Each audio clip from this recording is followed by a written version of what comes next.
Good morning, everyone. I'd like to welcome everyone to the American Eel Management Board. I'd like to call this meeting to order. My name is Phil Edwards. I am the Rhode Island Administrative Proxy. With me today is Caitlin Stocks and Dr. Kristen Anstead with the Commission, and Dr. Sheila Isla, the Stock Assessment Chair. I'd like to start with the approval of the agenda. Are there any proposed modifications? Please raise your hand.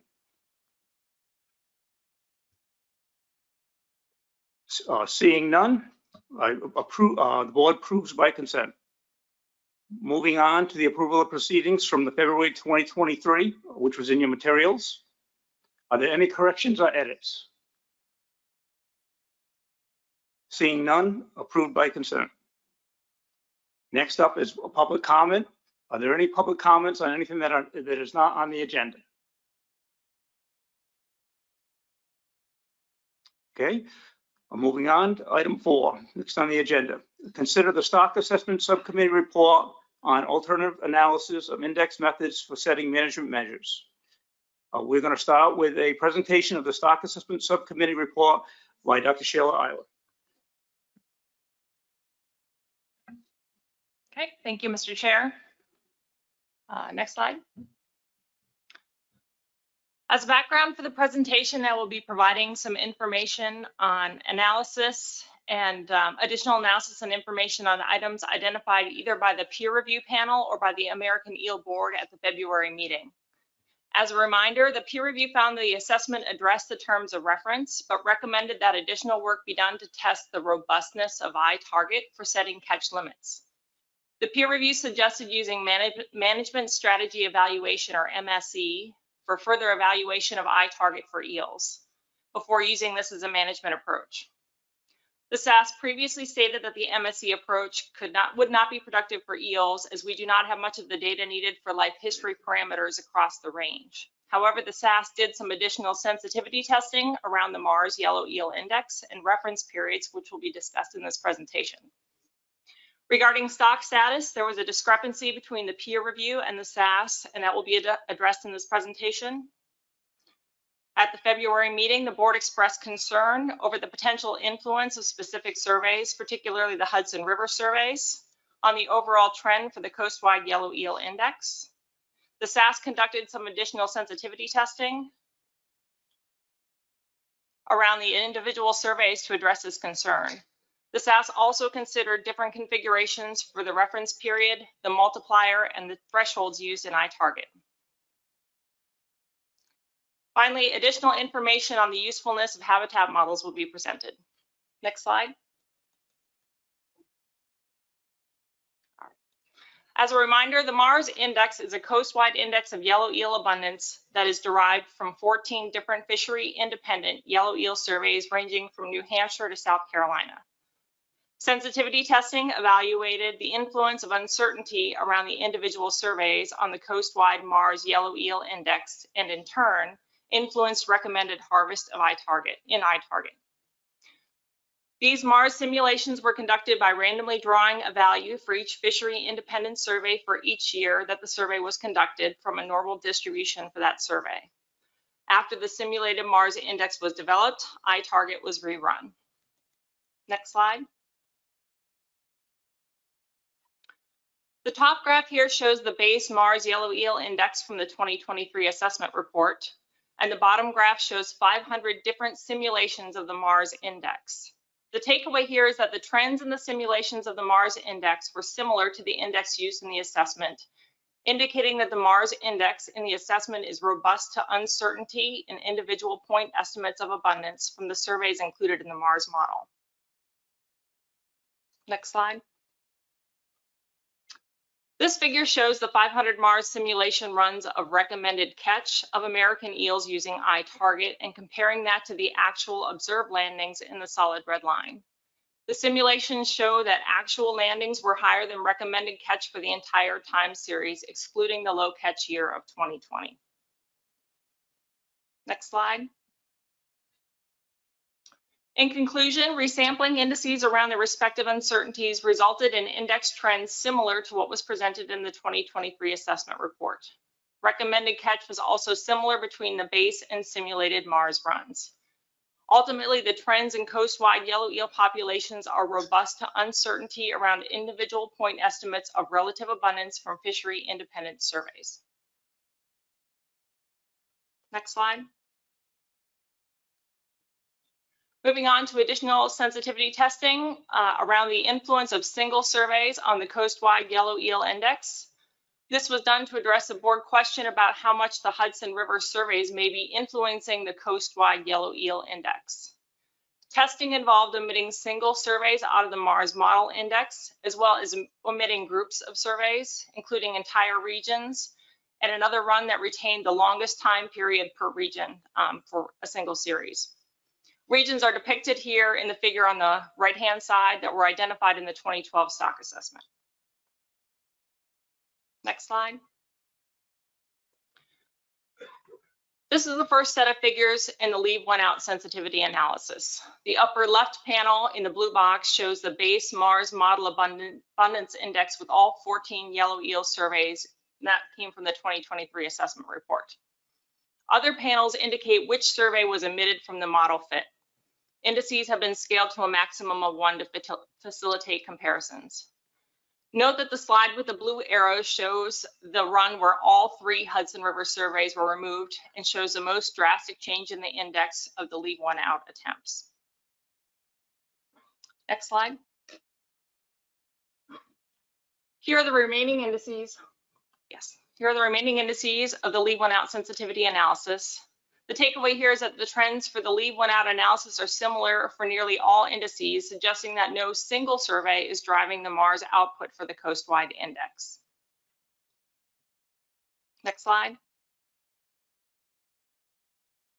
An additional run was conducted for the Mars index using the longest time series of surveys for the 6 geographic regions along the Atlantic coast. So instead of doing the 14 surveys coastwide, we had 6 surveys. And those geographic regions were defined in the 2012 assessment report. Again, the results are similar to the base Mars index in the 2023 assessment report, with a high abundance in the 1970s and 1980s, with a decline and lower abundance in recent years. Next slide. In summary, although the Mars index is influenced by which surveys are included and the length of time of those series, removing a single survey had little effect on the Mars model output. Note that the Hudson River surveys are 3 of the 4 oldest surveys in the time series of the assessment, so they will drive early population trends. Because the Hudson River is a large geography within the coast, wide range of eels, the surveys from this system should not be discounted in consideration of the assessment of the stock. Also, within the surveys conducted in the Hudson, it's important to note that individual survey trends tracked each other in the early years, suggesting that observed trends in the early part of the time series were not a fact of observation error in a single survey. In summary, the Mars index is robust to the influence of a single survey and appears to be an adequate index of coastwide abundance of yellow eel. Next slide. Moving on to the regime shift analysis, we did some sensitivity testing here, looking at the effect of a single index on the selection of a reference period for use in iTarget. The indices from the leave one out assessment that we just talked about were evaluated to identify the change points in the time series using the same methods that we used in the 2023 assessment. Next slide. The SAS conducted 18 sensitivity runs. A total of 13 of those runs resulted in the same regime as that presented in the assessment report, or only different by 1 year. Note that the high abundance regimes are shown in green and the lower abundance regimes range from orange to dark red. In 3 runs, the sensitivity testing resulted in regimes that were different by the base by more than 1 year around the original cutoff points. Though these runs still had a pattern of a high regime in the beginning of the time series, a lower regime in the middle, and the lowest regime through the terminal year. When all the Hudson River indices are dropped, the time series was shorter, starting in 1980 instead of 1974. And without the Hudson River indices, the regimes flipped, with a 1980 to 1994 being a low regime and 1995 to 2020 being a high regime. Note that there was only 1 survey in place from 1980 to 1989 of the low regime, which was the Delaware River Trawl Survey, and that is the next oldest survey in the in the time series besides the Hudson River surveys. So when you drop the Hudson River surveys, it results in a single survey from another area driving the early years of the regime. Finally, when the Mars index is used only on the longest time series of the longest surveys from each region, the results indicate 4 regimes. Like many of the other sensitivity runs, the first regime in the beginning of the time series is high, followed by a low regime and then an even lower regime, but then the last regime increases slightly but is considered low. Next slide. So in conclusion, since emitting a single survey had little effect on the general coast-wide pattern of the Mars index for yellow eel, the resulting identified regimes did not differ much from the 2023 assessment. As with the Mars index, emitting more than one survey, such as removing all the Hudson River surveys, had a greater influence on the identified regimes. The SAS does not recommend removing any of the current 14 yellow eel surveys from the Mars model. Next slide. All right, moving on to iTarget configurations. The board tasked the SAS to conduct some sensitivity testing around the reference period, the multiplier, and threshold values used in iTarget to provide information on how those values may influence harvest recommendations. As a reminder, the inputs for the iTarget model are catch and the Mars yellow eel index. And for the model, you need to specify the reference period, the multiplier, and the threshold values. And I'll go through each of these sensitivities in the next slides. So next slide. The reference period should represent a period of stable or desirable period of abundance in the available time series. In the assessment report, iTarget used a reference period of 1974 to 1987. It was a period of high abundance based on the results of the regime shift analysis and was further supported by the sensitivity testing around the regime shift analysis. The base run from the 2023 assessment report is shown here in red, in the red dashed line. The SAS and the peer review panel both agree that using a high regime as a reference period is appropriate, although the board had requested sensitivity runs that explored other options. So the SAS evaluated different reference period and range of values from 1 to 1.5 for the multiplier and the sensitivity runs, and that's what's indicated in this graph. So a second reference period was selected from 1988 to 1999, and that was used to eliminate the influence of early years of the Hudson River indices and to represent a time when more coast-wide surveys were in operation. Since 1988 to 1999 is a low regime, the SAS believed that setting the multiplier, which sets the desired stock abundance, to 1.5 instead of 1.25 would be appropriate. The results are in the gray line here.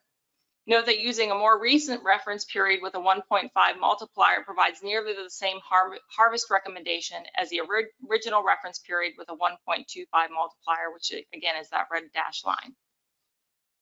The graph here also shows using the most recent reference period with a 1.25 multiplier in the orange line and a 1.0 multiplier in the blue line. Those are less conservative than those that are shown in the gray line. Based on the change in the reference period and the multipliers, the recommended catch in 2020 would range from nearly 200,000 pounds to nearly 450,000 pounds. The SAS continues to recommend that the reference period should be set at the high regime of 1974 to 1987, since that is the period of highest abundance in the time series that we have. Next slide. The SAS evaluated different multipliers to set the biomass target to range from 1 to 1.5 using the 1974 to 1987 reference period identified in the assessment. Note that setting the multiplier to 1.5 is more conservative, while setting it to 1.0 would be less conservative. The SAS used a value of 1.25 since the reference period covers a time when the carrying capacity of the stock had declined due to habitat loss. However, this was balanced by the knowledge that fishing and exploitation had depleted the stock well before the reference period was established.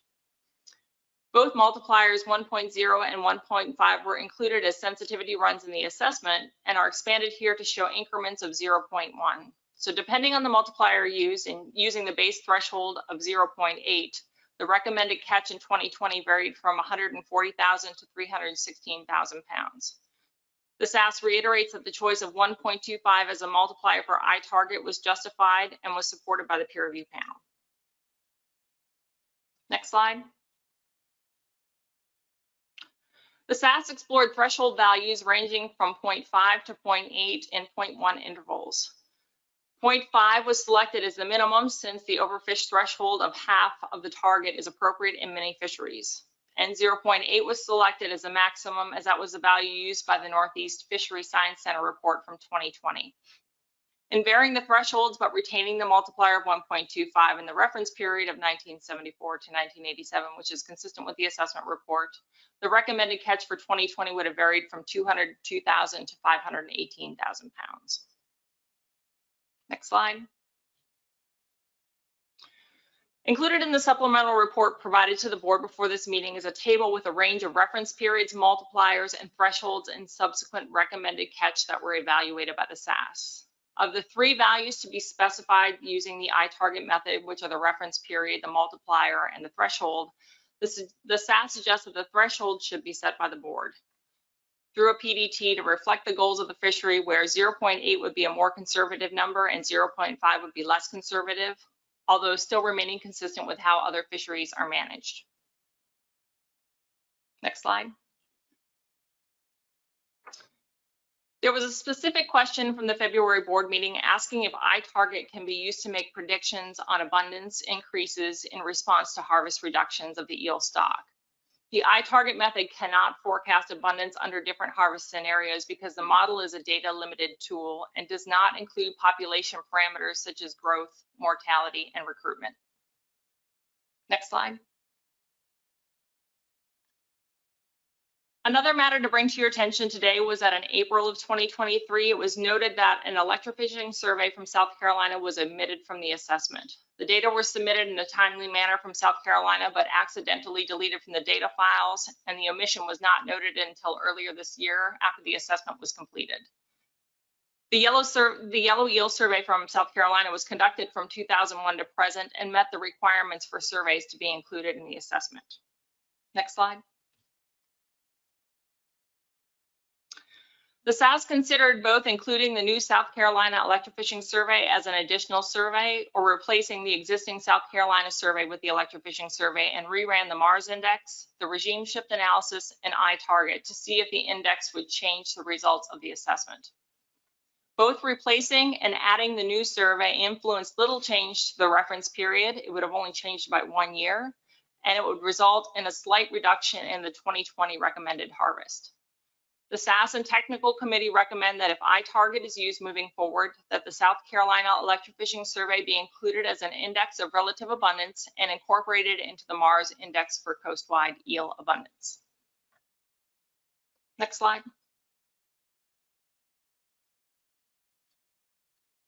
At the February board meeting, there was a specific question about how habitat models could help in future assessments. At this time, there are data limitations that restrict development of a coastwide habitat model, although new data sets are becoming available, both for geospatial predictors and also inland fishery data.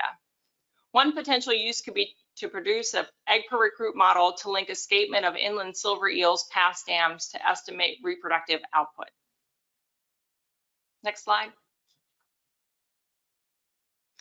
Moving on to the question about stock status. In the 2023 assessment report, the SAS determined the stock was overfished and overfishing was likely occurring.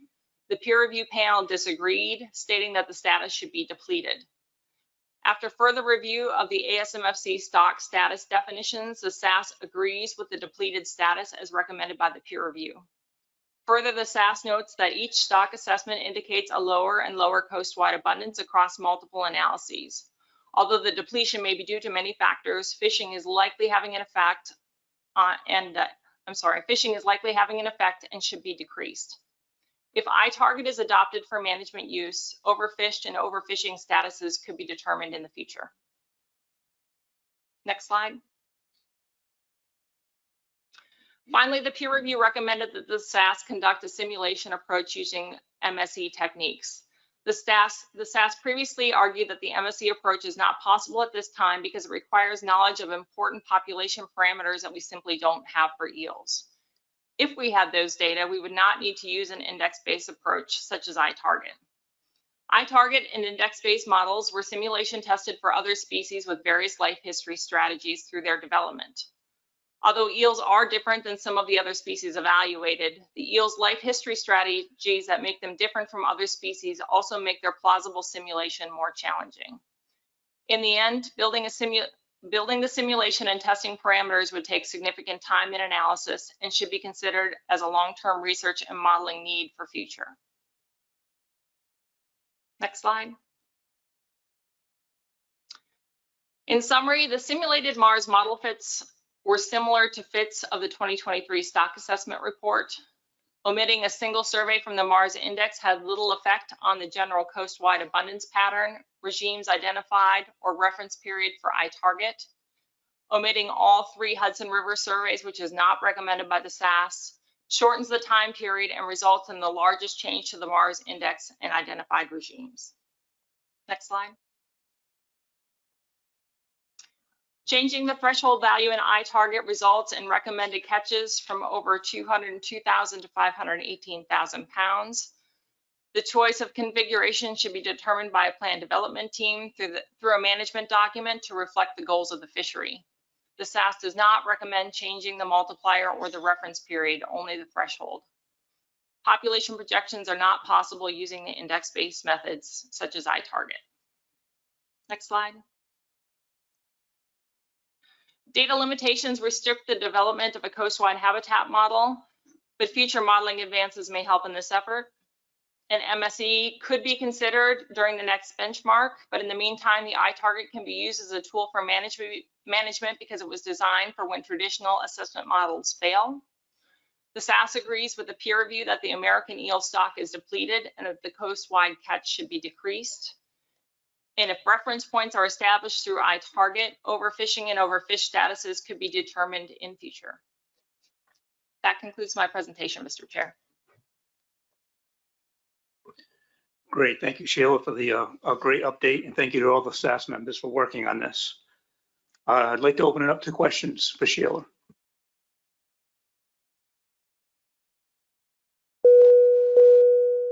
John Clark. Thank you, Mr. Chair. Thank you for the excellent presentation, Sheila. I have a lot of questions, but just to start with, I'm just curious whether it was possible to separate out surveys that were more based in freshwater from those that were based in estuarine waters. I noticed when the regime shift, when you just used the Delaware, which was the second longest survey, and it's exclusively an estuarine survey, you don't see the same drop that you saw when the Hudson's involved there. And so I was wondering how much of the Hudson is in what would be considered fully fresh water. And we've been seeing this for years, where there seems to be a disconnect between what we see with yellow eels in the estuaries and what we see in freshwater. I mean, a lot of the impetus to start looking at eels was due to the collapse of the Lake Ontario fisheries, which, obviously is for several reasons, but we've seen that in a lot of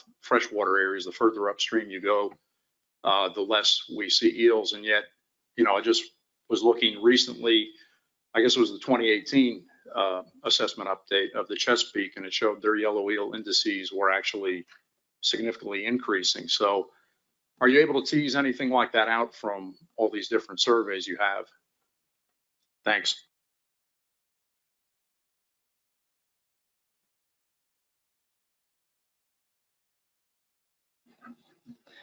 John, we didn't look specifically at that question. I don't know that there are any specifically freshwater surveys in the assessment, estuarine mostly, I think, but we'd have to double check that for sure. But we did not separate any surveys out being more upstream versus less.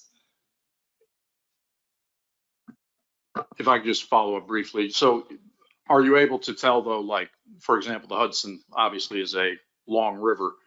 Were these surveys going from the mouth all the way to Albany, for example, or was this more concentrated in a certain area?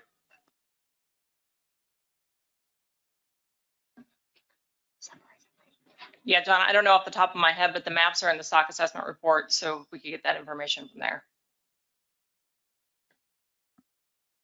Lynn Bagley. Thank you, Mr. Chair, and thank you, Sheila and Kristen, again, for all your work on this. I also have a lot of questions, but this question is really about the management process that this tool would lead us to. So I'm trying to understand if we're setting a catch target based on 2020. So in the report, right, the recommended 2020 catch level ranges from X to Y. But the recommended catches vary with the index. So my question is, how are we choosing where in time we're setting that recommended catch? And because the threshold is based on the index, how are we going to know when the index has dropped below that threshold? And then we might have to reduce catches further. So I guess really the short question is, if we're going to approach this and use this in management, how often are we running this index to see where we are, and how are we going to avoid winding up in a situation where we run the index and we're below whatever threshold we choose, and then suddenly we have to turn around and make more significant management, or the reverse, which is kind of what I'd like to see. How can we offer the fisheries the ability to expand in a timely way if the index shows that they're able to expand? So I'm really interested in what your vision is of how this management process might play out. Thank you. I'm going to take that one, and it's a really good question, and it's something we've talked about as a SAS and sort of struggled with a little bit, and would think that really needs to be a conversation with the PDT as well, like what is reasonable, but some additional information. The index that we're using to kind of determine that catch is a 3-year running average. So it's not just the last data point. So I think there could be some sort of conversation with the PDT about, you know, stability for the fishery, as well as keeping on top of this and what sort of time step makes sense. Because if we do it annually, as you probably suspect, you would be bouncing around a lot. So maybe there's some sort of conversation that happens about doing it every 3 years, and then you're also using a 3-year average. But I think that's something we'd have to talk about. And it's a good question, but it would have to be discussed further. Yeah, thank you. So the 3-year average, the 3-year average is the index value, not the recommended catch value, right? So one potential would be to recommend a catch value as a 3-year average. Is that sort of on the table? I mean, how that's sort of. It recommends a point average, but maybe that's something the PDT could look into. Like, how would the recommendation change if we were taking some sort of average for the catch?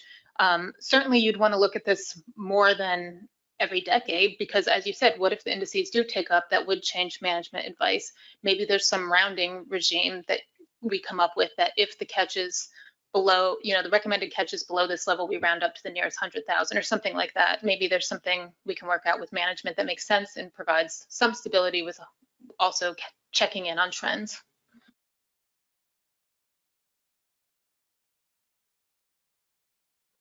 Okay, are there any other questions? Emerson has.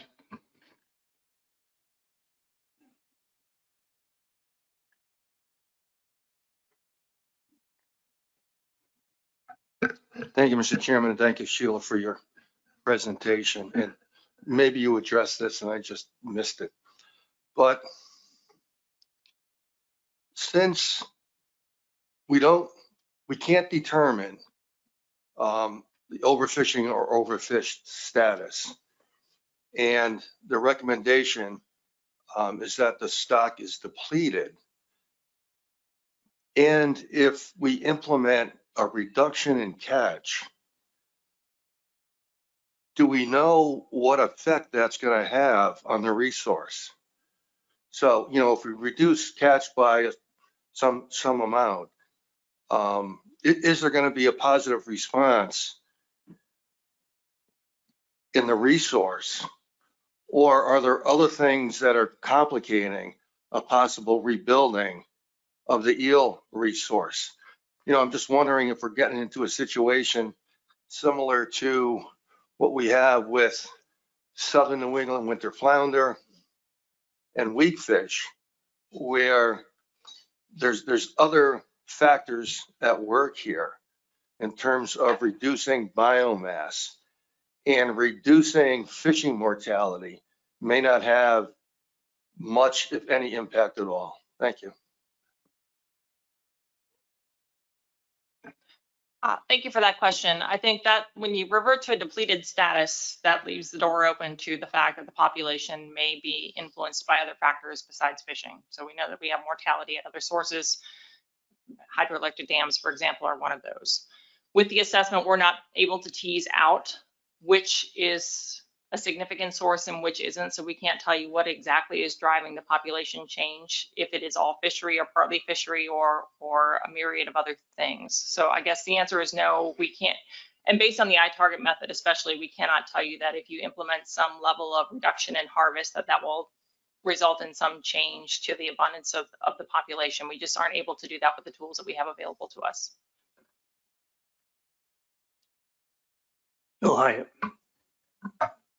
Yeah, I just want to make sure that I'm understanding this correctly, because a lot of this is new to me. The highest recommended harvest coming out of this, am I correct that that's 518,000 and some odd pounds? Am I also correct that the harvest that's taking place, the 3-year averages, I believe you're talking about, even with 2020, are well above that? And just could you repeat those numbers if you would? Thank you. Currently, the coast-wide cap is, 916. You're correct that of the sensitivity runs we did, the highest recommended catch of those is in the 500 range. There are other sensitivities that could be run depending on the management goals that could be discussed by the PDT that would result in higher catch. For example, if you want to take the lowest regime as your reference period, which we don't recommend, if you want to take the most liberal threshold, the 0.5, which we think could be reasonable decision depending on the other decisions you make, and take the lowest multiplier, which we also don't recommend because it's not conservative. But if you made all those decisions, you probably end up with something in the 700 range.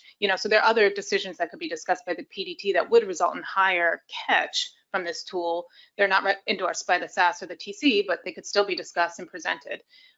With that said, the catch has been declining well below the coast-wide cap in recent years. There's some indication that could be market. There's also COVID influence, and our terminal year of the assessment is 2020, so we haven't had time to add kind of the subsequent years, although I believe it started to tick up a little bit in 2021 to maybe the 400 range. Is that helpful? Lynn. Thank you, Mr. Chair, and I appreciate a second bite at the apple. So, I want to be really careful here to Emerson's point, because there's conversation in the peer review about how it is not clear that changes in fishing mortality are going to address this situation. We cannot tell our public that whatever level we choose the cap to be at is going to actually help ensure that we reach the goal that we choose. I think that's a super critical point, because in my mind, when you implement fisheries management, you want to do something that's going to help. We've had there's some conflicting statements about whether we are, whether fishing is the cause of this, or it could be other things. I think we all know that there's a lot of impacts to eel. So I say all that because we want to be extremely careful. And I also, for full transparency, I come from the state with the largest eel harvest. This is an incredibly important fishery to us. Personally, I would like to see you guys run the 0.5 threshold at that median reference period. Because if you aim for the reference period, that's the next one up. What we're aiming for is an index that's 1.25 the abundance level of what it was then. And that's a really good step if we can get there to start with, rather than trying to get, all the way to that top regime, which, by the way, when you look at the harvest, time series that goes back before that, the harvest was quite a bit lower. That's not the index, that's the harvest. But that high regime does represent sort of a spike in what the harvest was doing. So it's not clear. I worry about aiming for something too high. So I really would like to see those higher harvest recommendations, because even if they're higher than the harvest that we have, they still may be lower than the cap. And I think we need to be really clear that our goal here, or at least my goal, would be, the state of Maryland's goal, would be to provide a guardrail on this thing if the market returns. This is a market issue in Maryland that we're seeing right now. This is 100% clearly a market issue. We drive the eel harvest, we have no market. So if there's something worldwide that occurs where the market resurges and there's a gold rush for eels, I'd like some boundaries on that. But I don't want to see us shutting down a fishery and economic opportunity, especially these days when we can't even say that it's going to be helpful. So I really would, just for the record, like to see that run of the 0.5 threshold on that middle 1988 to 1999, I think, time frame. I think that's what it was. 1988 to 1999. Yeah, thank you.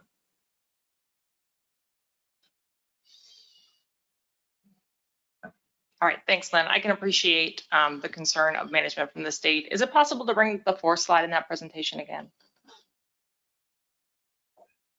I just want to say from the assessment committee's perspective, looking for, should show 2 graphs. Sorry.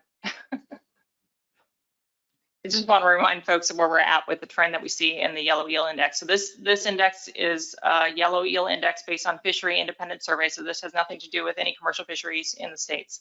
And this is what the SAS has considered in assessing the stock. We're looking at the top picture here. So what you see, the trends in the population, is that it was high in the past. This is that high regime that we're talking about, but it has been on a steady decline and continues to decline in recent years. So our 2012 stock assessment was the last benchmark that we did, and now we have the 2023 stock assessment benchmark. And in that time, the stock has declined, even though we've got this cap on the fishery during that time period. So from the stock assessment perspective, something is going on with the population that is causing this continued decline. Whether it's fisheries or not, we can't tell you that for sure. So it would be up to a plan development team if you wanted to evaluate some of those other management strategies using iTarget, but this is what we're seeing with the stock.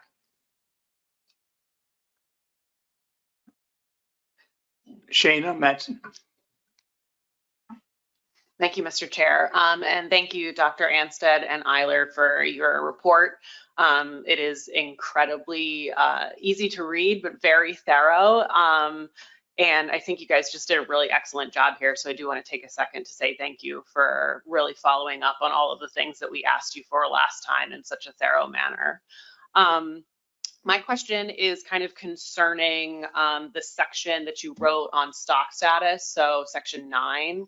I was a little, I guess, maybe confused, and I was hoping you guys could kind of walk me through this. So in the beginning of section 9, you talk about how when we set stock status, kind of without our usual assessment methods, having an actual model that's able to run estimates of reference points, we're kind of unable to set a stock status, which is kind of where we're at right now with eel. We're in this depleted zone. We're not quite sure because we don't have reference points to say whether we're overfished or overfishing is occurring.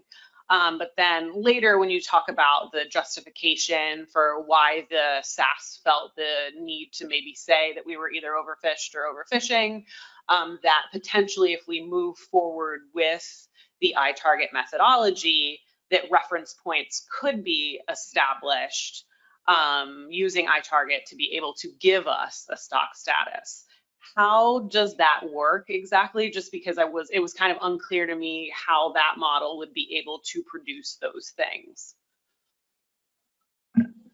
Yeah, that's a good question. And it is certainly something we talked about with the peer review panel, because you all may recall that's how we determined our overfished, likely overfishing in the stock assessment, and the peer review panel did not agree with us and put us back to depleted. So by using iTarget, we could consider that target and threshold as more traditional reference points, it would be a little unusual, and I'm not sure that that has been done before on this type of method. You know, when the SAS really went back, we reviewed those definitions of how we find these stock statuses and ultimately agreed with the peer review panel. But we did leave that door open with if we wanted to think about this more thoroughly, and if we wanted a stock status for eel, maybe we could try to make this tool work for that. With that said, depleted is a stock status. It's just not one that has a clear management response, which is why we also provided 2 sections with how the commission in the past has responded to overfished and overfishing and some examples of management responses. And then we also provided a section on how the commission has typically responded to depleted status to try to kind of help fill in that conversation a little more. Does that answer your question? Yes, it does. So just a quick follow-up. So that would mean that threshold level that the that the SAS is recommending that the board is sort of able to determine within iTarget would then be the one that we would be using to determine overfishing. Like, where does that kind of plug in there? Yes, we would be using the target and threshold to determine stock status, which is what we tried to do. And the peer review was not totally comfortable with it, but primarily because the concerns that you all have expressed around this table. Is it fishing, and what will that get us? So again, that is a challenge for the species. If we stop fishing or cut back on fishing, we don't know what that response will be because we don't have a stock assessment model. Okay, we're going to take an online question. Russell Dyes.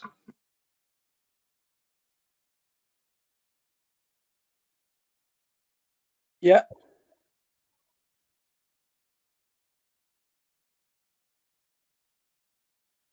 Can you hear me?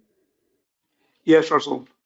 What I don't understand is, and what I know the fishermen here in our area in the middle part of the bay in Maryland, is that we're saying that depleted, but yet in the last 5 years, our fishermen, our eel fishermen, traps are in the yard. They're setting up on land because the overseas market has dried up, and the bait industry doesn't use eel anymore in this area. So they haven't been catching any eels. And when you tell our fishermen that they're depleted, they say, well, look, we haven't caught eels here for 5 years in the middle part of the bay. What's going on? How can it be depleted? Now, I understand we're talking about coast-wide, but it's hard to tell fishermen that can't sell the eel because there's no market for it, that it's a depleted industry. Thank you.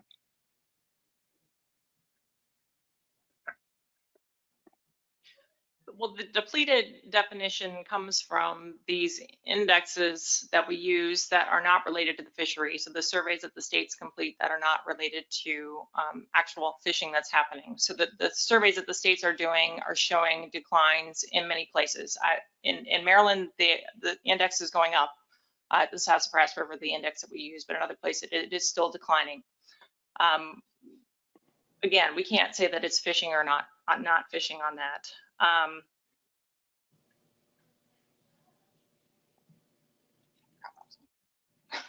I understand what you're saying, but it's hard to tell a fisherman that it's a depleted resource when they see lots of eels, but they can't catch them. So you know, that's the problem we have here. No, I understand that. And one thing I would like to say with respect to the life cycle of eels, implementing a management change. So harvest has been reduced only for a couple of years, but with the life cycle of eel, in some places in its range take 20 years or more to reach maturity. The time that you're going to see the effect of some of those management changes might be a decade or more. So the fact that the fishery has only been reduced for a couple of years, that's really not long enough for us to see a change in the abundance of fish in the surveys that we're conducting. So that may be another reason that we're still in this depleted status. And that's also a long-term consideration. We're not looking at just the last couple of years, but we're looking over the long term of the stock and the surveys that we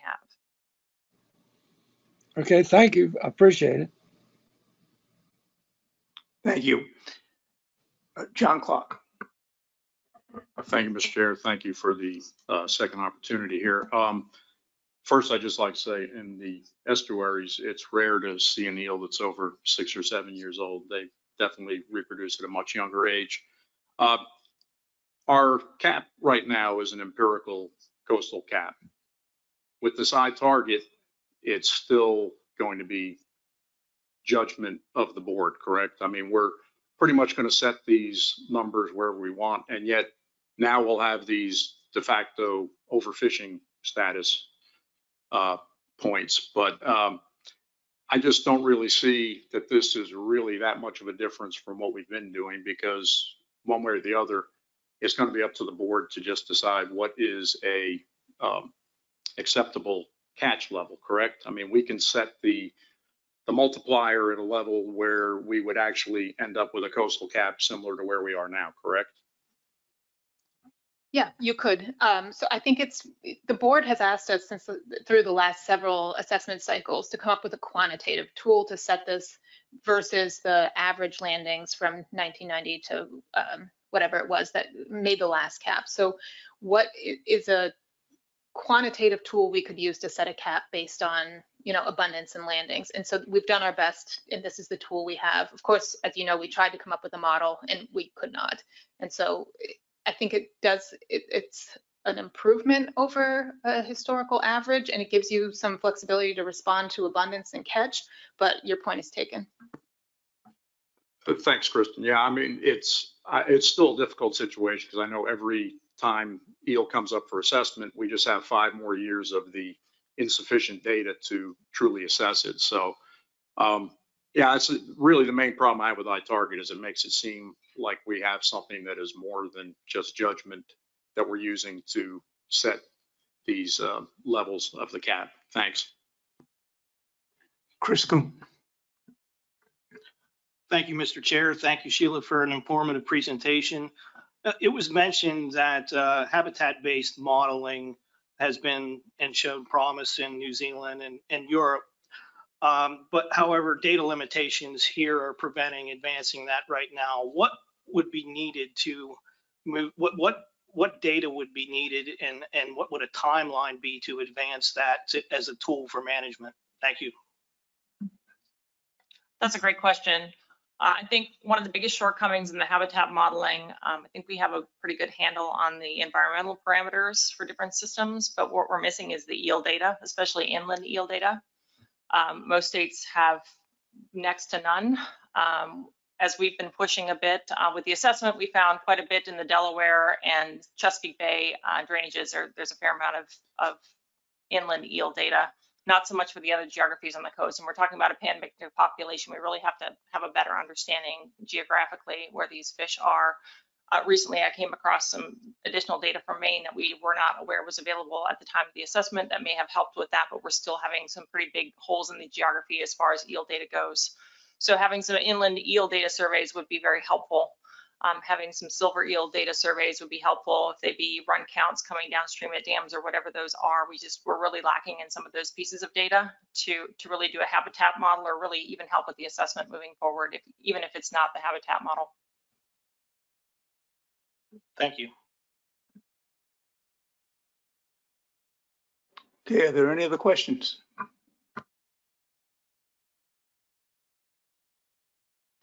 Okay, next on the agenda item is to consider the acceptance of the 2023 benchmark stock assessment and peer review report for management use, and then consider management response if necessary.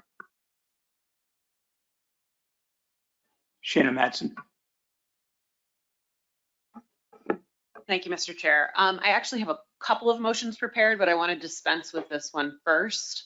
But to let the board know my intent, the first motion that I want to make is to accept the 2023 benchmark stock assessment and peer review report for management use.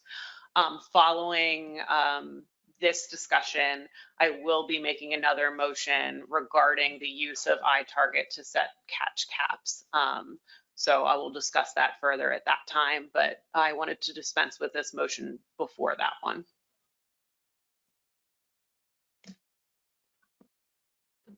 Rick Jacobson. Offer a second to the motion.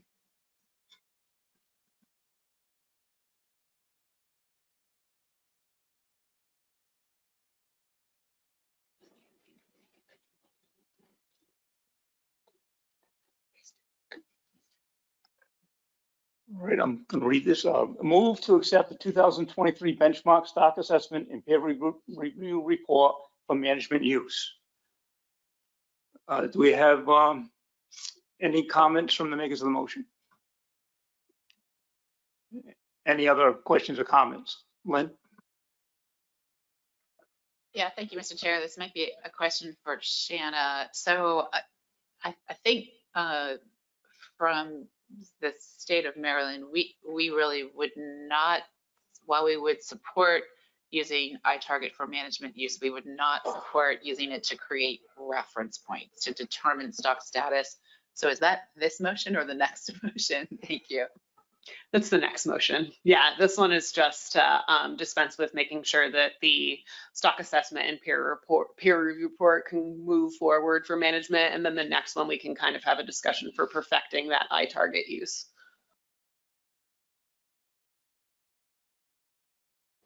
Any other questions or comments? John Maniscalco. Thank you, Mr. Chair. So does this motion also accept the stock being deemed depleted and that overfishing is likely occurring? I think that at this point, it would match what the peer review report says and what we have in front of us today, which is that the SAS is also recommending what the peer review report said, which is that the stock is depleted.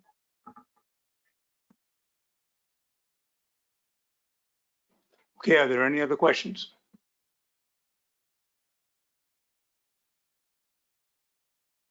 Okay, is there any opposition to this motion?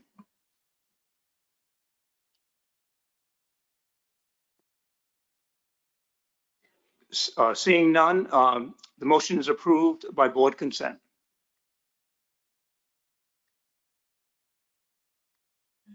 Okay, is there another motion?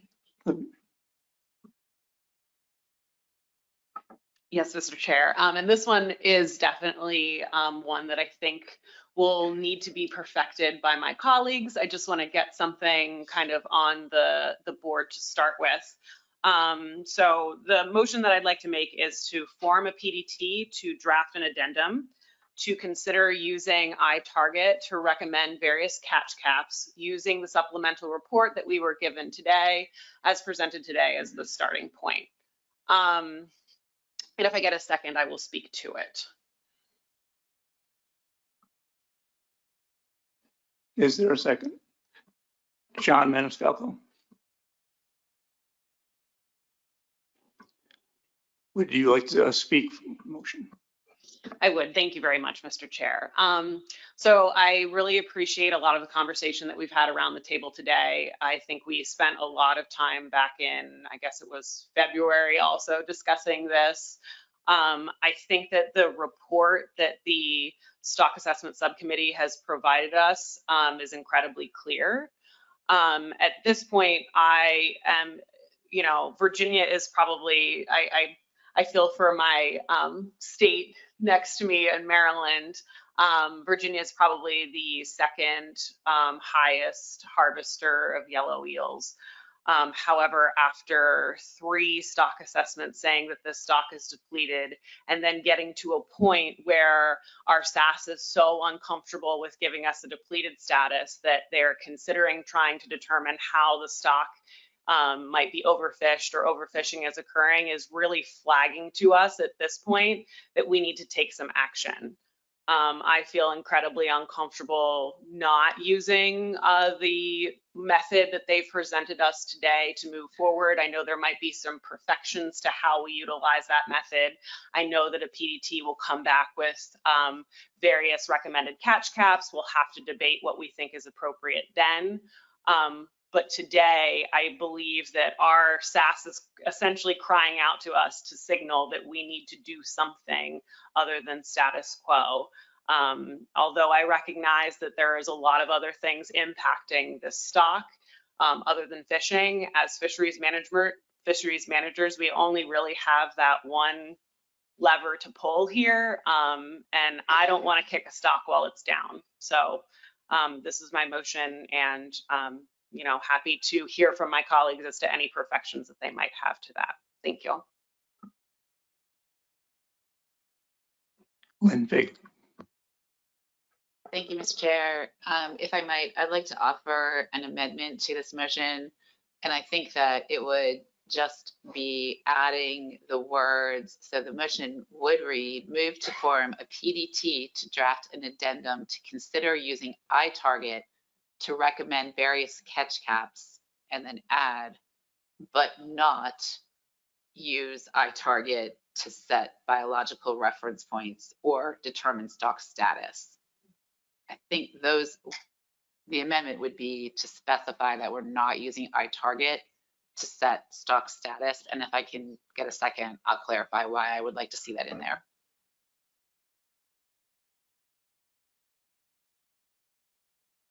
John Clark.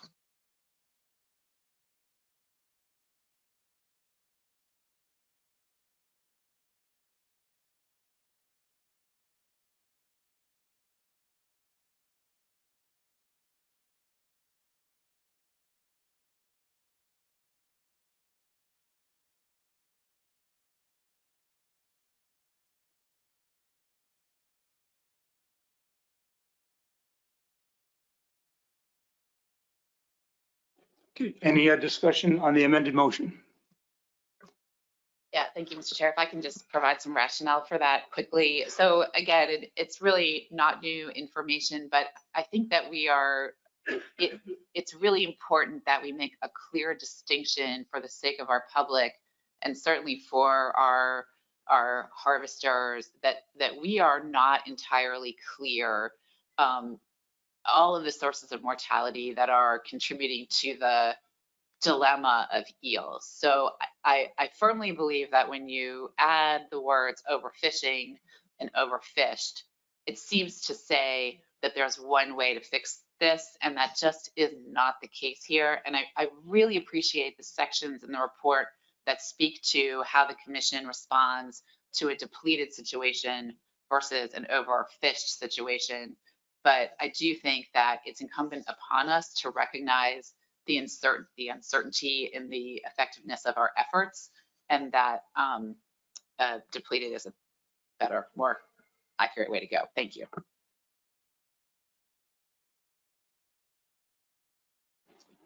John Clark. Thank you, Mr. Chair. As the seconder, I agree with everything Lynn said. And as I brought up before, I think we're still looking at basically an empirical method, and I don't want to use that to set a stock status here when we really don't know what are the reasons for the reductions we're seeing. Shana. Thank you, Mr. Chair. And this is the perfection that I was expecting. And I do agree with it at this point. I think it is important to signal that we're not entirely sure of what we're doing here. But I did want to say the reason that I appreciate the fact that the SAS did try so hard to make an overfished or an overfishing status really was to try to get us to do something. And so I really appreciate the fact that this amendment is being made, and hope that it moves forward with the rest of the motion, because the rest of the motion to me is the most important part here, signaling that we are ready to actually do something. Thank you. Any further questions on the amended motion? John. Thank you, Mr. Chair. I would actually just ask Kristen if she could briefly explain how iTarget would be used to set a reference point, please. So during our first go at the stock assessment that went to peer review, we used iTarget in kind of the target and threshold values that it has we used those to determine that it was overfished. It was below its threshold, and that overfishing was likely occurring. It was a little fuzzy as far as using those to do that. It is a time series, it's not a model. So we interpreted it that way and made an argument for it. That did not that specifically was challenged by the peer review panel who put us back to depleted. And so you all had tasked us with kind of reconsidering that. And we did concede maybe depleted is more appropriate for this fishery. I suppose we kept that bullet in our conclusions in case there was interest in kind of pushing that, because having overfished or overfishing or one or the other, there is usually a more clear path forward for how to respond, where, as noted around the table, that it's not clear how to respond to depleted.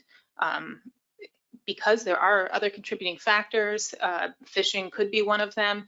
And so I don't have a very good answer for you, but we left it open in case there was interest, but it doesn't sound like there is. But we've still provided a tool to hopefully, or not hopefully, to move forward to come up with a more quantitative way to set a catch limit. Any further comments? Justin Davis. Thank you, Mr. Chair. So I'm just curious, what is the benefit of using iTarget to recommend various catch caps versus just creating an assortment of empirical catch caps and choosing which one the board likes the best? I mean, what sort of inference are we getting from using iTarget that we wouldn't get from just sort of, selecting a set of empirical catch caps? Yeah, thanks, Chris. I think it would provide a way to set the catch limit based on what you have been catching and what the abundance index says. So if the abundance index goes up, the 3-year running average, it could potentially recommend that the harvest is more. And if it continues to go down, it would continue to take cuts and harvest. So you're using some of the data you actually have versus taking a time period of catch and averaging it, which you're still welcome to do. Maybe you want that to be part of the PDT task. I don't know. But I think that you're using more information by having the time series. That's one reason why we looked at the Northeast Fisheries Science Center paper for when your model fails, here are some other methods for setting catch that use the data that you have. So I think there is a benefit to using a more quantitative method, but you certainly have other options.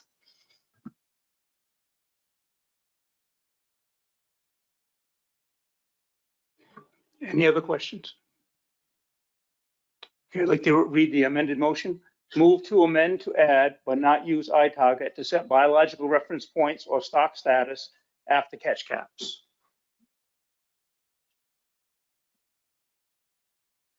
Does anybody oppose this amendment?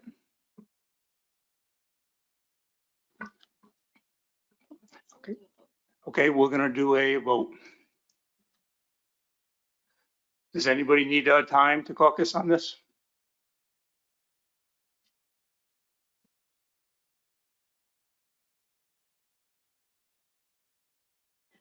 All those in favor for the amended motion?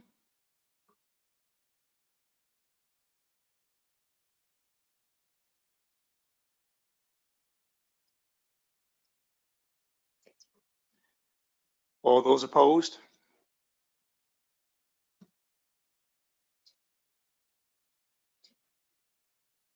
Abstentions? And no votes. 16 to 2. The amended motion passes 16 to 2.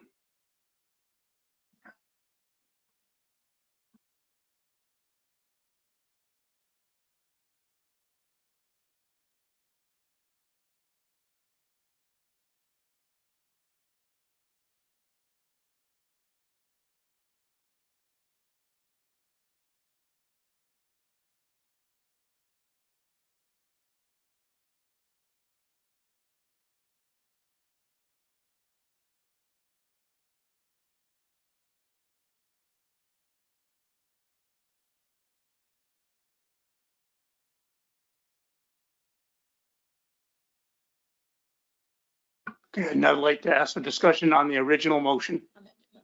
The amended motion. John Clark. Thank you, Mr. Chair. More just a process question. Does this go into a new draft addendum? The addendum we're working under now has specific measures that have to be put in place if the cap is exceeded. Will we be looking at a whole new write-up of that section, or are we just carrying that over? That would be up to the board, John. The board could provide guidance to the PDT on whether you would like to consider different ways to react to if there's an overage, but I think that it would be necessary to talk about it and to consider how the potentially looking into how the overall quota is allocated amongst the states. If it's closer to the actual catch that's been occurring, then the board may want to discuss that as well. But we wouldn't have to put that in a motion. This could just be directions to the PDT. Okay, thank you. Any other comments or questions?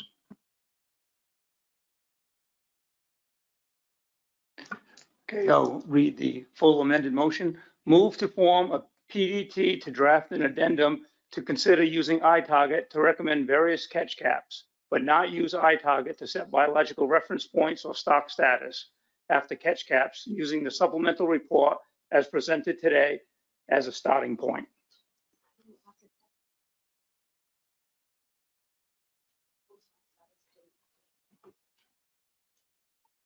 Sorry.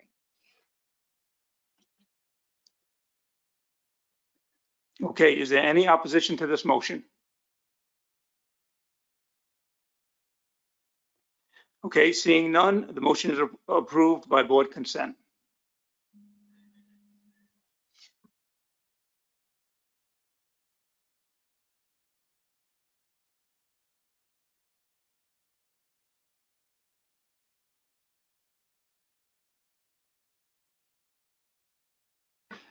Okay, would anybody like to address this item, or we'll move on to item 5?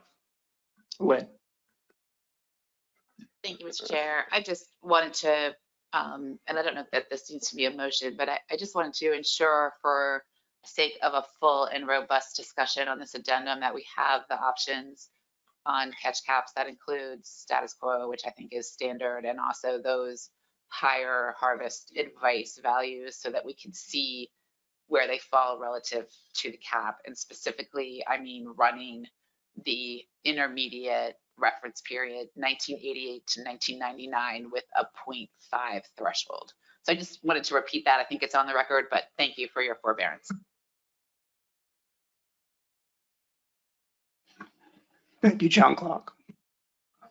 Just again, at this point, do you need instructions, Caitlin, for the PDT to pretty much consider the management response that we already have in the current addendum and add anything else, or just if we leave it be, is that pretty much up to the PDT?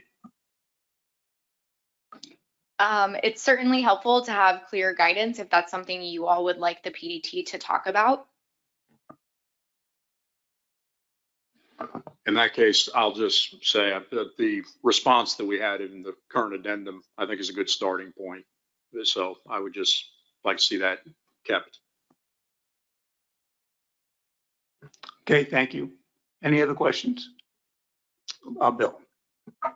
Yeah, I'm just curious as to what the anticipated expected time frame on this is, or might be. So our typical addendum process can take anywhere from like 6 months to years, in my experience with lobster. So it really depends on the complexity of the options that are being considered. So I believe our first step would be to form the PDT to meet and discuss some potential options and bring a draft addendum back to the board. We could potentially do that as soon as the annual meeting, but if there are input that the board would like to add beyond what we've talked about today, then that timeline could extend to considering a final action in the spring or later. So it really depends. Rick. I just wanted to take a moment to acknowledge the fine work of the Stock Assessment Subcommittee and thank them for their diligence in this. I know it was a big lift, and we all appreciate the work they did.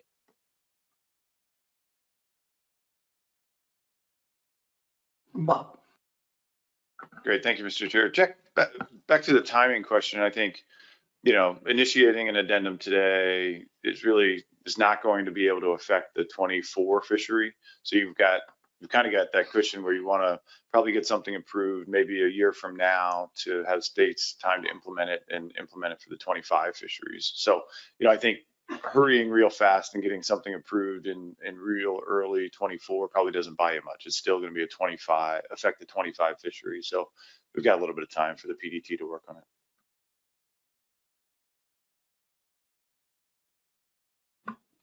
Okay, there aren't any further questions. We'll move on to item 5. Review the main glass eel quota provision of addendum 5 with Caitlin Stocks. Thank you, Mr. Chair. So I have a very quick presentation to talk about this issue.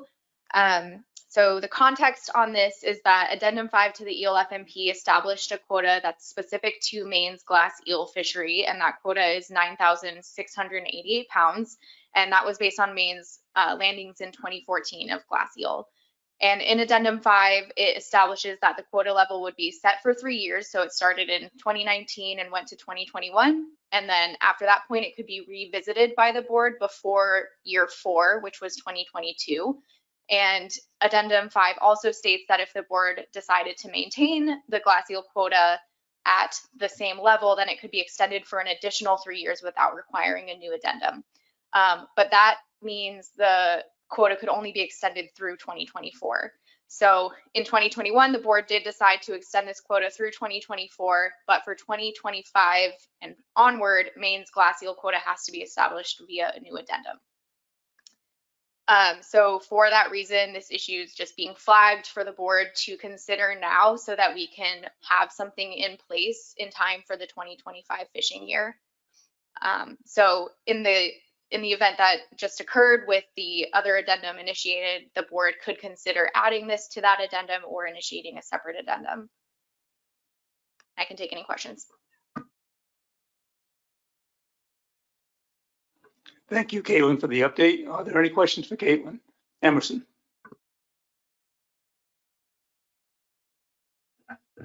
Thank you, Mr. Chairman. Thank you, Caitlin. I'm just wondering a little bit on history here. How is it that Maine was the only state that ended up with a glass eel fishery? And what are some of the reasons that we should consider continuing that?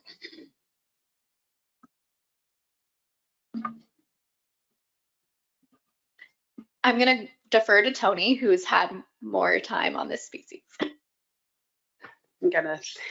I believe it was even potentially the original FMP, which stated that all states had to maintain their current levels of fishing, and that included the glass eel fisheries. And then that continued again as we went through the management documents, and some states dropped their glass eel fisheries over time if they had existing ones, probably back in the early 80s or between the 80s and 90s. And so through those states dropping their glass eel fisheries and the FMP being revised and it restating that you couldn't have a glass eel fishery unless you had one at the time of that document, those states' glass eel fisheries were weaned out of the system, you may say. There is a small glass eel fishery with that in South Carolina, but it is an insignificant amount of fish that are being harvested. So that's kind of how it occurred.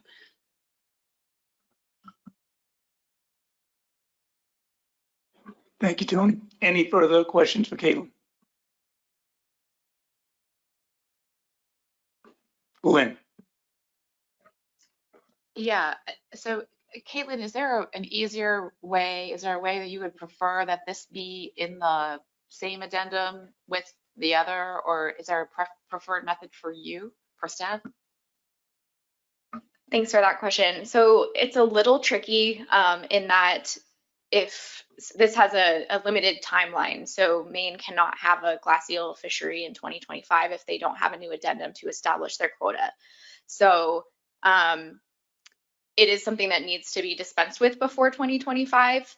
And the other addendum, if it ends up being a longer process could potentially delay that. So we could put these two items together now, and then if we are seeing that the addendum for the yellow eel is taking longer than expected, then we could split.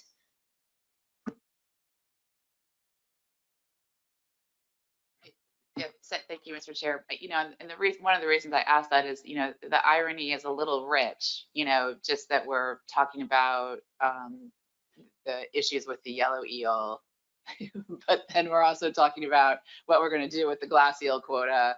So I guess it sounds to me like they may be better separated, but I think again, there's sort of a communication piece here where, you know, yellow eels, trouble, glass eels, you know, we're going to.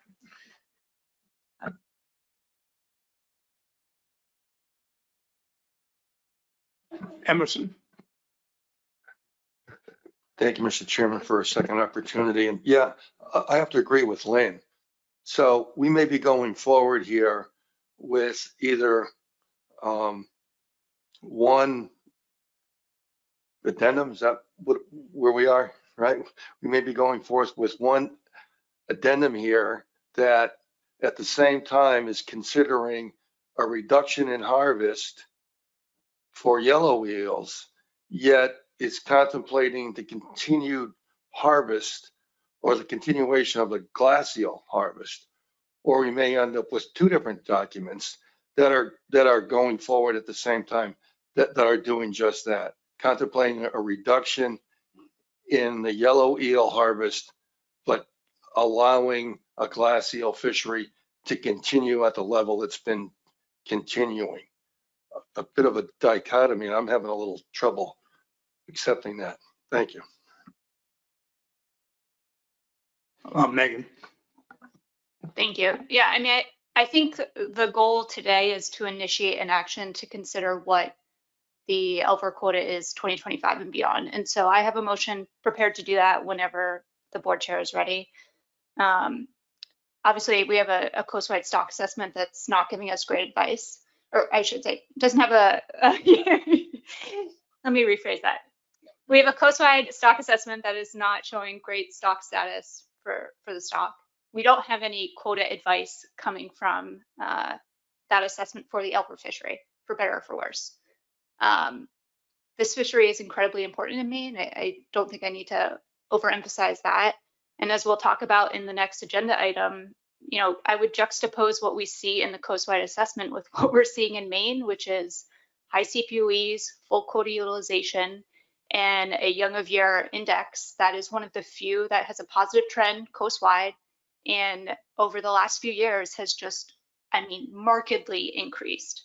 So we'll look at that, I think, next, but it's a tricky situation trying to balance what we see coastwide versus, I think, a pretty different experience we're having in Maine. There's interest from the industry in increasing the Elver quota. I don't think DMR is here advocating for that today, given what we're seeing in the assessment. But our goal today is to initiate an addendum for that Elver quota. I think that to the timing, we do have a bit of a time limitation on the Elver quota. So if we need to split off those addendum, we can, but we can see how it's going as we move forward. But again, today is initiating that conversation. Dan McKern. Yes, I'd be in favor of separating these two into separate addendums, especially since the one Megan's talking about is more time sensitive.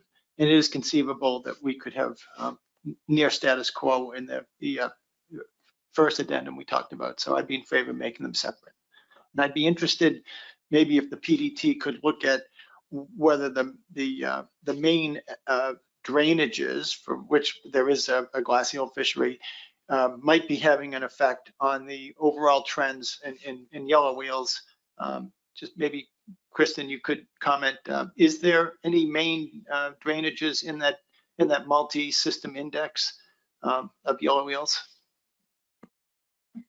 We don't have a Maine yellow eel index, but one of the requirements of Maine keeping their glass eel quota is that they do a life cycle study. And so we will have one. They have been collecting data for that in a large system. We have seen it. It's just not long enough to put in the stock assessment yet. So in light of all the work that Maine's done to open up new habitat, I think it's appropriate to keep separate. John Clark. Thank you, Mr. Chair. Just if we do start a new addendum about the glass seals, of course, one of the reasons we've always decided to allow glass eel fishery is because the thought that a very extremely small portion of them actually will make it to yellow and then silver eel. But will this addendum keep the same guidelines or create new guidelines if other states decided that they wanted to get into the glass eel fishery? From what I understand, the demand for glass eels just keeps increasing, and we saw the mess they had up in Canada. Not saying that we want to do that, but you know, I mean, the demand will be there. That creates a pressure for poaching, and you know, we have just the site that we use for our Young of the Year survey. There have been days where just with 1 4-foot pike net, we've probably caught enough eels to buy a new truck. You know, I mean, it's just crazy. So just curious. So just to offer some background context, I believe that the FMP says that any state or jurisdiction can request allowances for commercial harvest of glass eel based on stock enhancement programs that were done after January 1st, 2011. And that proposal would have to get reviewed and approved by the technical committee and the board. So I believe if any other state wanted to implement a glass eel fishery, they would need to go through that process unless that is changed in a future addendum. Okay, are there any other questions? Okay, would somebody be willing to put forward a motion? Megan Ware.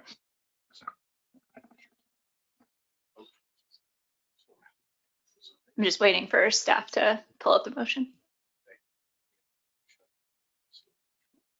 So move to initiate an addendum to address the Maine glass eel quota. Dan? Second. Okay, would the makers like to discuss around this motion?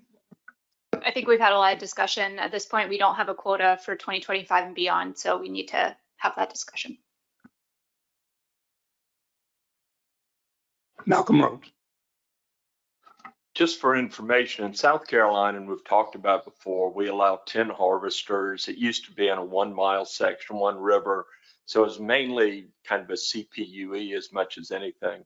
We still have 10 harvesters, and I think Ross said about 5 of them went out. Do we need to get a new quota? I mean, our harvest was 150 pounds. This, you know, we don't work under a quota. We work under the cap. So we're just under the cap. We're Okay. under the trigger. Yeah. Thank you. Yeah, that's why I wanted to double check. Our fishery is managed under that 750 pound trigger that would lead to, you know, full life cycle survey requirements. So we maintain it below that level. Any other questions or comments? Okay, I'll read the motion. Move to initiate an addendum to address the Maine glass eel quota. Is there any opposition to this motion? Seeing none, the motion approved by board consent.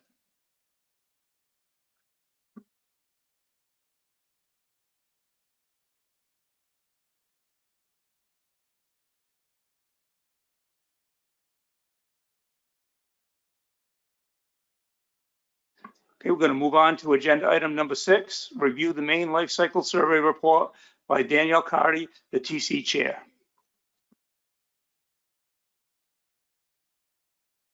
Hi there, can everyone hear me? Yes. Perfect. As just said, my name is Danielle Carty, fisheries biologist with South Carolina Department of Natural Resources and your newly appointed American Eel TC chair. I'll be giving you an update on Maine's life cycle study. This study was led by and this presentation prepared by Jason Bartlett and Casey Clark, marine scientists with Maine's Department of Marine Resources. And Casey will be available at the end of this presentation to answer any outstanding questions that you all may have. Next slide, please. Okay. So Maine's studies all occur in the West Harbor Pond.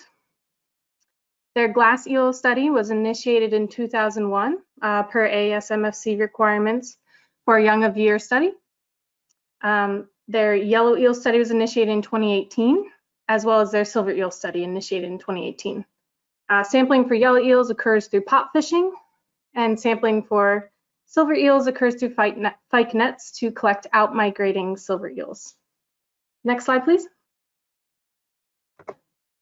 So their glass eel study begins at approximately the same time the commercial season opens, around March 24th, and it continues through June. There are 2 vertical ramps attached to the dam at the outlet of West Harbor Pond. Fresh water is supplied to the ramps from early flood tide through late ebb tide. Eels ascend the ramps while the water is flowing and drop into boxes secured in the pond. Glass eels are separated from elvers. They're counted or weighed, and they're released back into the pond. The number caught varies from year to year.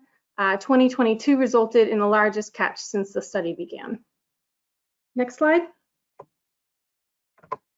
Okay, so over the course of sampling season, there are 60 fish subsamples are taken for individual measurements and pigment code determination. As you can see in the graph on the right, this depicts data from 2022, and their average individual lengths and weights tend to decrease as the season progresses. And that's just giving you a look at their length versus weight. Next slide, please. Right, here you have their number of glass eels caught by year from 2001 to 2023. You can see that huge increase in 2022. It does dip back down in 2023, but it's still around one of the highest catch years that they've had in 2023. Next slide. Right, for their yellow eel sampling, here's a little Google Earth image. Give you a look at West Harbor Pond and where their 24 pots are. Sampling with these baited eel pots begins in July and continues through September. These 24 pots are deployed every other week for 5 cycles and at set locations around the pond. They are checked after 24 hours, rebaited, and deployed again for another 24 hours. Each time the pots are checked, all the eels are removed. They are measured for length and weight. They're scanned for a pit tag. If they do not have an existing one, they're tagged with a new pit tag and subsequently released. To date, 1,019 yellow eels have been tagged, and many have been recaptured at least once. Next slide. Thanks. All right, for silver eel sampling, a fyke net is set at the outlet of West Harbor Pond. This starts in September to catch out migrating silver eels, and sampling continues until December or when no more silver eels are caught. All the eels are removed from the trap and again scanned for pit tags. A subsample of length and weight measurements are taken. I'm told that rain events tend to trigger those silver eels to migrate, and to date, 5,888 silver eels have been captured. Next slide. Right. This graph depicts the number of silver eels caught from 2018 when the study was initiated to 2022. Of course, this year's silver eel study is still ongoing. You can see that they had a large increase in 2021 for silver eels caught, and then it did dip back down in 2022. I do recall Casey saying that in 2021, they captured a good number of eels that were still transitioning yellow to silver, and when they recaptured them again recently, they were actually still in their transition phase. Next slide, please. All right, this is just a quick overview of any additional sampling methods that they all have. They are doing some aging of otoliths. These otoliths are sectioned, polished, and stained to count the annuli. The average ages of silver eels leaving West Harbor Pond are 8 years for males and 14 years for females. The average lengths of silver eels leaving West Harbor Pond are 297 millimeters for males and 443 millimeters for females. They have also tested for the swim bladder parasite, the invasive eel parasite, Anguilla colloidus crassus, is present in eels living in West Harbor Pond, and over 50% of the eels sampled are unfortunately infected with this parasite. All right, next slide is opening it up to any additional questions, and I will pass that to Casey to answer anything you may have. Thank you for the great presentation. Are there any questions? Megan? Just wanted to comment kind of in reference to my comment on our previous agenda item. If we go back to that young of year abundance index, I believe the last year in the assessment, I was just looking it up, was 2019 from that index. So folks can take a look at what we've seen since then. At that time, 2017 was our highest value. So 2020, 2022, 2023 have all been higher than that highest value we had in the assessment. John Clark. Thank you, Mr. Chair. Thank you for the presentation. Just curious, in the for the yellow eels, did you see any territoriality in terms of certain eels showing up in the same pots? Because from what I understood, like down in our part of the country where the eels are in ponds, a lot of times they seem to be fairly territorial. Yeah, thank you for that question. We've seen a little bit of certain eels getting caught a few more times than other eels, meaning that, you know, we sort of call them trap happy to some degree, but nothing that would sort of be to the point where we want to remove those from a population estimate or something like that. So we certainly haven't seen too much of that sort of recapture that maybe you're seeing there. I think maybe some of that has to do with just having as many pots as we have out, and as many eels that are tagged, that we do generally just sort of see a lot of recaptures of eels around the pond. Any other questions? John Maniscalco. Thank you, Mr. Chair. Megan or whoever else could provide some input. I'm just wondering how West Harbor Pond compares with kind of the spatial extent of the glass eel fishery in Maine. Thanks. I can try, and Casey, you can fill in. So the West Harbor Pond's in Booth Bay, so mid-coast Maine. The glass eel fishery, you know, spans the coast. So in the middle, I would say. Casey, I don't know if you want to say anything more about that specific habitat or anything that you've noticed. No, I think you hit it on the head there. It is very representative of a coastal population, and the access to the ocean and sort of not having any barriers of passage into that pond is very similar to a lot of places where we see glass eel harvests around the state.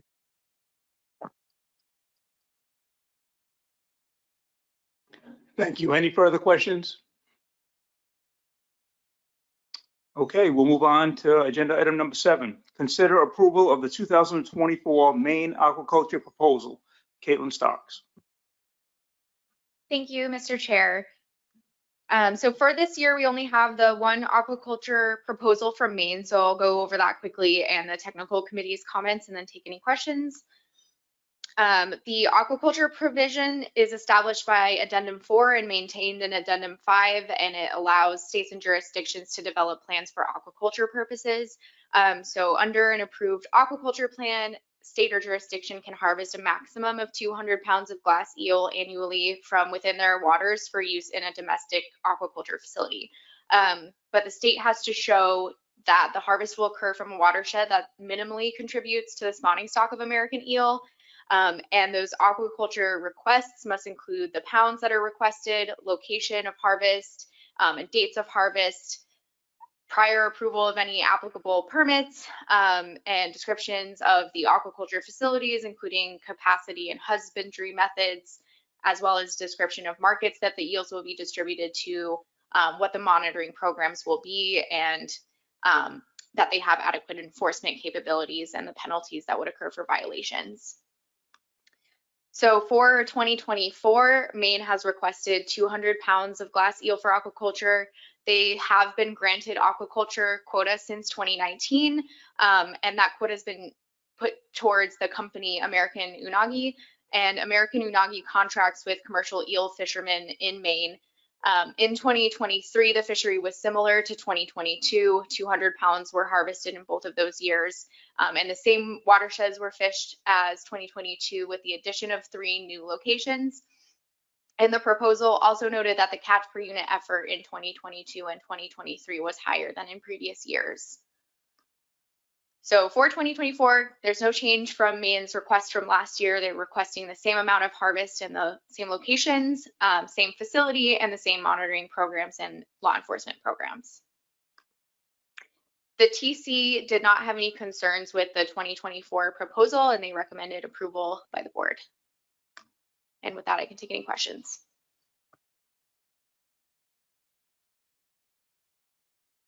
John Clark.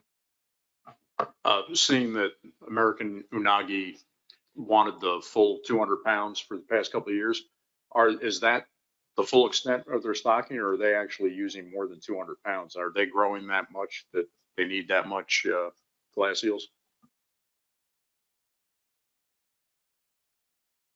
Megan.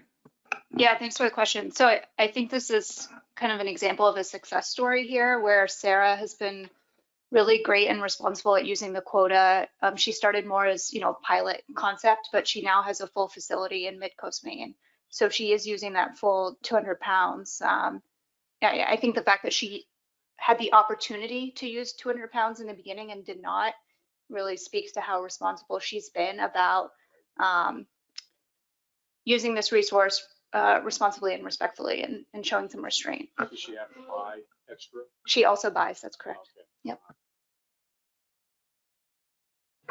Any other questions for Caitlin or Megan?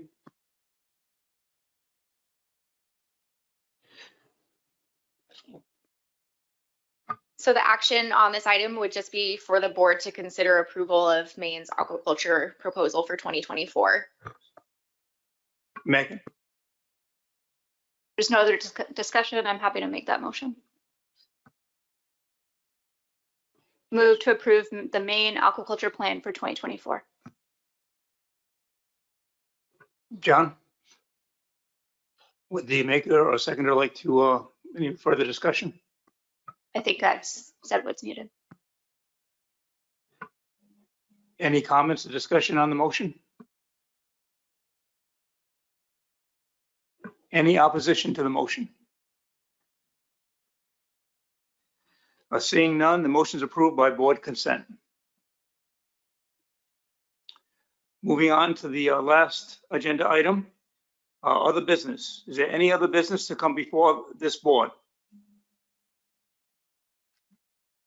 Dan. Just a question. How will the PDT be formed?